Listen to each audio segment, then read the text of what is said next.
నమస్తే, welcome to 99 TV. రెవెన్ 2025 రాజకీయాల్లో కీలక పరిణామాలు ఏం జరిగినాయి? లోక్సభ ఎన్నికల తర్వాత తొలి పూర్తి సంవత్సరం కేంద్ర రాష్ట్ర రాజకీయాలు కొత్త దిశలోనే మలుపులు. ఇక ఢిల్లీ అసెంబ్లీ ఎన్నికలు కేంద్ర ప్రభుత్వానికి ప్రాంతీయ పార్టీలకు మధ్య రాజకీయ బలపరీక్షగా మారాయి. నగర ఓటరు, మధ్యతరగతి ప్రజలు రాజకీయ ధోరణి ఎలా మారుతుందో ఢిల్లీ ఫలితాలు స్పష్టం చేశాయి.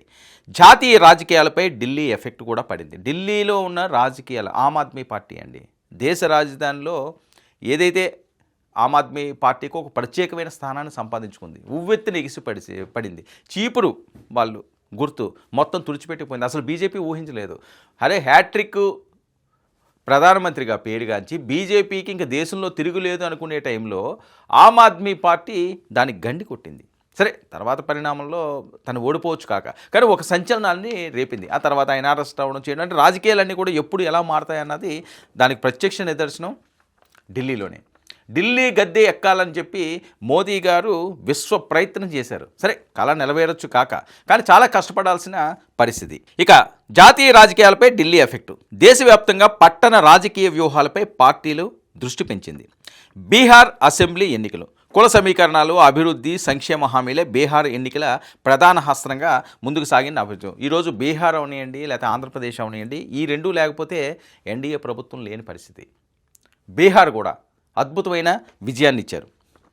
ఇక ఉత్తర భారత రాజకీయ సమీకరణల మీద బీహార్ ఫలితాలు దీర్ఘకాల ప్రభావం చూపించే అవకాశం అయితే స్పష్టంగా కనిపించింది.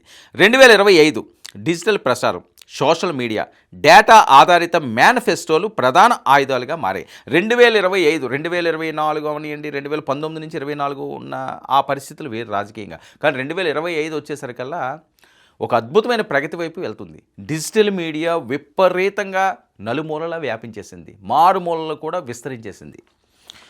సో సోషల్ మీడియా గురించి అయితే చెప్పడం అవసరం లేదు. ఎవరి అకౌంట్లు వాళ్ళవి, ఎవరి ట్రోల్స్ వాళ్ళవి, ఎవరి ట్వీట్లు వాళ్ళవి. సోషల్ మీడియా ఈరోజు ఫాలో అవ్వని వారు కానీ, సోషల్ మీడియాలో యాక్టివ్గా లేని వాళ్ళు కానీ ఉన్నారా అంటే ఆశ్చర్యపోవాల్సిన పరిస్థితి. పిల్లల నుంచి పెద్దవాళ్ళ వరకు కూడా అంతా సోషల్ మీడియా మయమైపోయింది ప్రపంచం అంతా కూడా. ఇక డేటా ఆధారిత మేనిఫెస్టోలు ప్రధాన ఆయుధాలుగా మారాయి.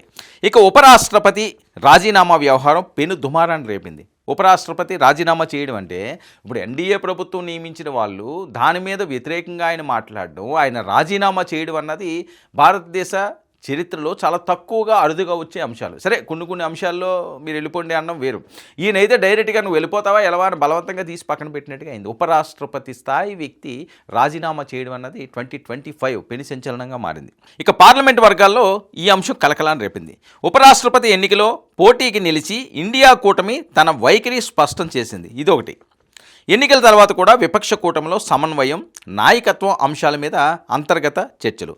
జాతీయ పార్టీల సవాల్గా ప్రాంతీయ పార్టీలు తమ రాష్ట్రాల్లో ప్రభావాన్ని నిలుపుకున్నాయి.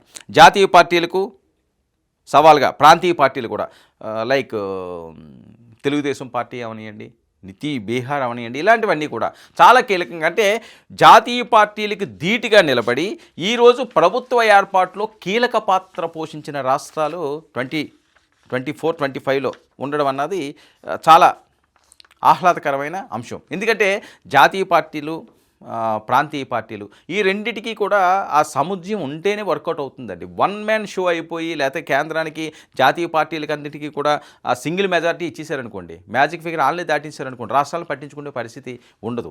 సో అందువల్ల వీళ్ళు బలం కూడా వాళ్ళకి చేకూరితే, వీళ్ళు సపోర్ట్ వాళ్ళకి కావాల్సి వచ్చినప్పుడు రాష్ట్రాల పరిస్థితి వేరుగా ఉంటుంది. అది జరిగింది మొన్న. కొన్ని కీలక చట్టాలు, పాలసీ నిర్ణయాలపై దేశవ్యాప్తంగా రాజకీయ వాదనలు కూడా ఈ సంవత్సరంలో ఊపందుకున్నాయి. నిరసనలు, వాకౌట్లు, కీలక చర్చలతో 2025 పార్లమెంటు వాతావరణం రాజకీయంగా వేడెక్కింది. చాలా అంశాల మీద, మోదీ తీసుకున్న నిర్ణయాల మీద ఇండీ కూటమి కూడా గట్టిగా దాన్ని అపోజ్ చేసింది. వాడివేడిగా చర్చలు సాగుతున్నాయి. ఓట్ చోరీ ఇలాంటి అంశాలన్నీ కూడా పెద్ద ఎత్తున సంచలనం రేపింది. సుప్రీంకోర్టు ఇచ్చిన కొన్ని కీలక నిర్ణయాలు కూడా సంచలనంగా రేపింది. ఏదైనా 2025 ఇయర్ మాత్రం ఫుల్ హాట్గా దేశ రాజకీయాల్లో తనదైన మార్కుతో ముందుకు వెళ్ళే పరిస్థితి కనిపిస్తున్నది. గతంలో కంటే భిన్నంగా 2025 మరింత వేడి రాజేసిందనలో ఎటువంటి సందేహం లేదు.